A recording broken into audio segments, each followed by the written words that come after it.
Bugün Dövlət Neft Fondu möhtərəm cənab Prezident İlham Əliyevin rəhbərliyi ilə həyata keçirilən dayanıqlıq və sabit inkişaf meyarlarına söykənən iqtisadi-sosial siyasətin əsas sütunlarından birinə çevrilmişdir. Yaradıldığı dövrdə 270 milyon ABŞ dolları ilə fəaliyyətə başlayan Dövlət Neft Fondu bugün aktivlərinin 70 milyard ABŞ dollarını keçən strateji ehtiyat səviyyəsinə çatdıraraq ölkənin fiskal və makroiqtisadi sabitliyinə mühüm rol oynamaqdadır. Fond həm yığım, həm də resursların rasional bölüşdürülməsi baxımından xarici şoklara qarşı etibarlı təhlükəsizlik yastığı funksiyasını yerinə yetirməkdədir.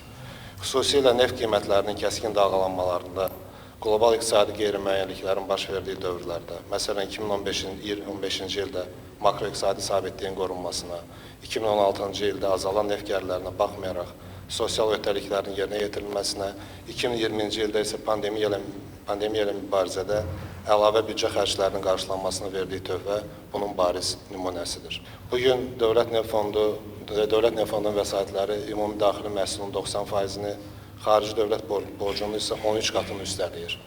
Beynəlxalq reytinq agentliklərinin hesabatlarında da bu faktlar Azərbaycanın iqtisadi suverenliyini dəstəkləyən mühüm göstəricilər kimi vurğulanır. Son 10 il ərzində fondun investisiya gəlirləri 15 milyard ABŞ dollarını keçərək uzun müddətli maliyyə dayanıqlığının mənbələrindən birinə çevrilmişdir.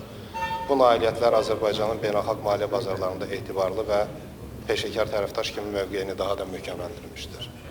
ARDNF-nin qlobal səviyyədə nüfuzlu tərəfdaşların idarə etdiyi vəsaitlərin toplam həcmi bugün 40 trilyon ABŞ dolları həcmindədir.